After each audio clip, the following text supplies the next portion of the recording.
In other cultures, all of them are dismissed as angels. But here, different quality beings have been identified as different types.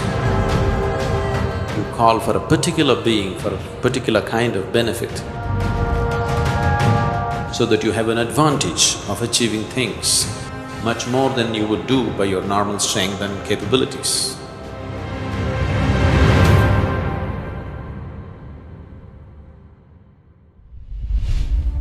In this tradition, we have various kinds of beings. They are all particularly identified according to their quality. We have humans and of course the animal nature and all those things that you can see around you.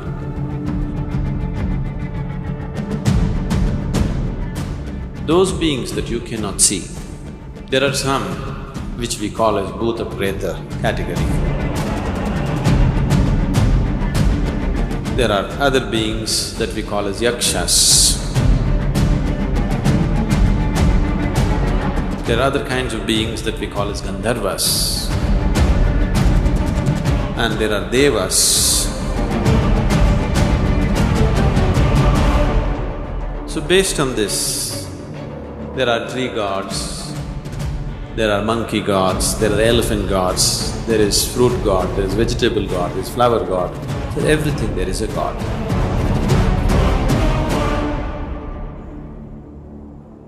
Is this all figment of imagination? No, it is… everything is happening because of certain forces.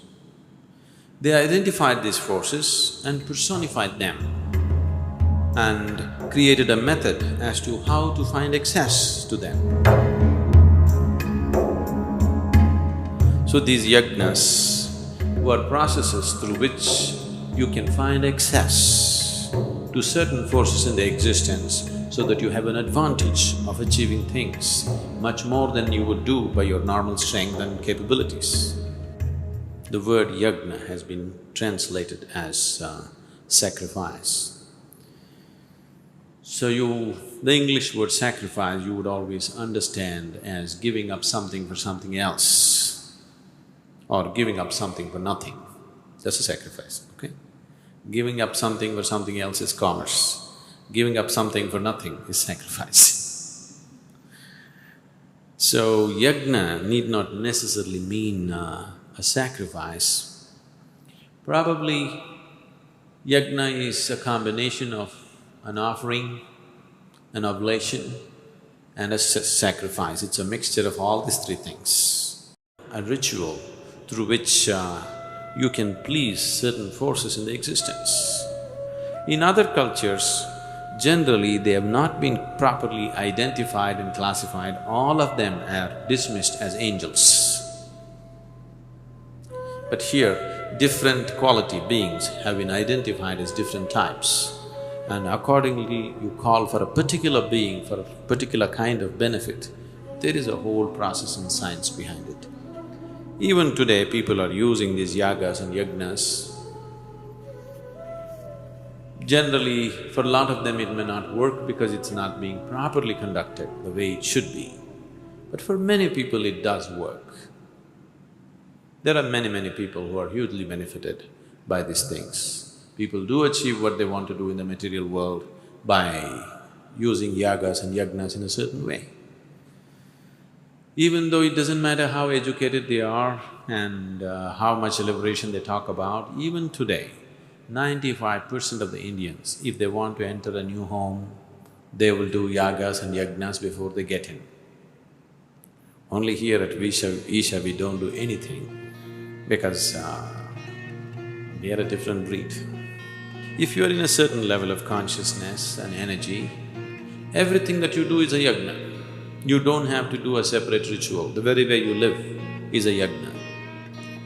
So yajnas are of different kinds. Yajna means a certain means to access a dimension which is right now not in your access.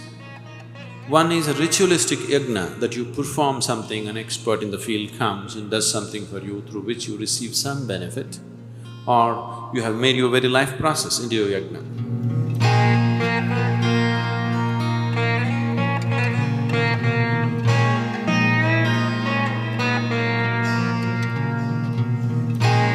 you sit in the morning and you're doing your Shakti Chalana Kriya or your Shambhavi Mahamudra, this is an internal yajna.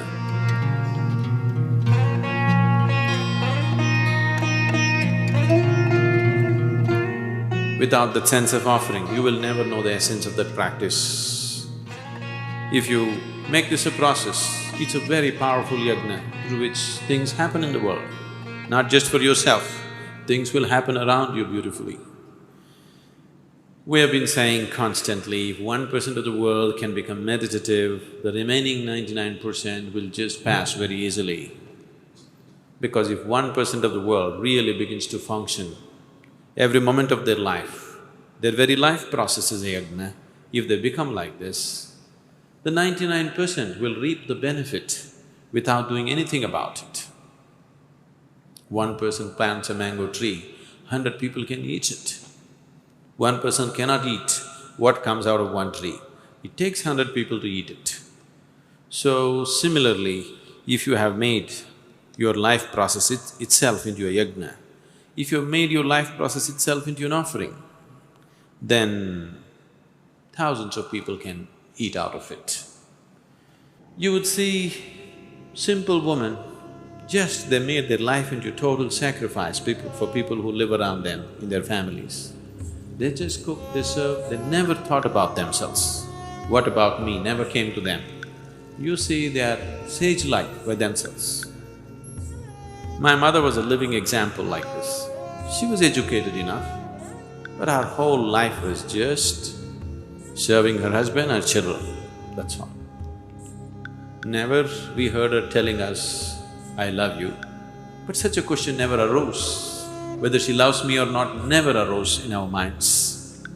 Because the very way she lives is in complete sacrifice for everybody around us. And nobody ever uttered anything about it, but in many ways, she was a goddess by herself. Everybody treated her as such. If she has to eat her morning breakfast, everybody in the family would have eaten. Then she will take a part of her breakfast and go to the backyard. She will look for anthills, nest of ants, and she will feed all the ants first, and then only she will eat. In today's mind, people may think, feeding ants, what nonsense.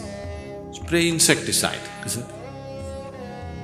If it came into the house, if it bit her children, she also did that. But somewhere in her mind, she felt the ants have as much right to live on this planet as she had. And just that little offering, everything is a sacrifice, everything is a yajna.